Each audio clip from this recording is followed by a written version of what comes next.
Hello दोस्तों, मैं रजनीश पटेल बौद्ध भारत में एक बार फिर आप स्वागत है।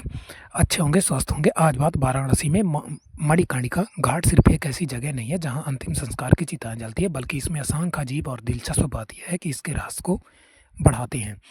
वाराणसी दुनिया के सबसे पुराने और सबसे पवित्र शहरों में से एक है। ऐसा स्थान है जहाँ जीवन और मृत्यु के क्षेत्र एक दूसरे से जुड़े हुए प्रतीत होते हैं। इस आध्यात्मिक शहर के केंद्र में मणिकर्णिका घाट स्थित है, एक ऐसा स्थान जो जीवन, मृत्यु और पुनर्जन्म के चक्र को गहन और अनोखे तरीके से दर्शाता है।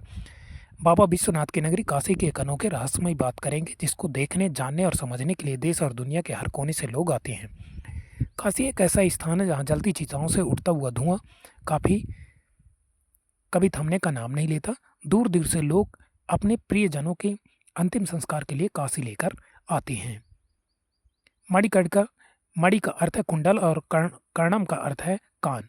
मणिकर्णिका नाम एक पौराणिक कहानी से लिया गया है, जिसमें बताया गया है कि विष्णु ने भगवान शिव और पार्वती के स्नान करने के लिए यहाँ एक कुआं खोदा था, जिसे अब मणिकर्णिका कुंड के नाम से भी जाना जाता है। जब शिव इस कुंड में स्नान कर रहे थे, तब उनका एक कुंडल कुएं में गिर गया था। तब से इस स्थान को मणिकर्णिका घाट कहा जाने लगा। ऐसा माना जाता है कि मणिकर्णिका कुंड जो अंततः गंगा में विलीन हो गया है।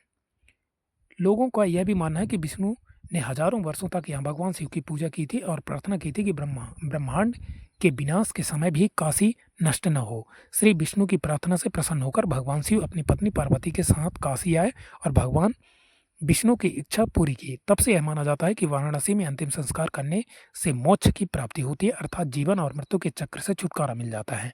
अतः इसमें से कोई संदेह नहीं है कि यह स्थान हिंदुओं में अंतिम संस्कार के लिए सबसे पवित्र स्थान माना जाता है। मणिकर्णिका घाट पवित्र गंगा नदी के किनारे सिर्फ एक भौतिक स्थान नहीं है, यह हिंदुओं के लिए गहरे आध्यात्मिक महत्व का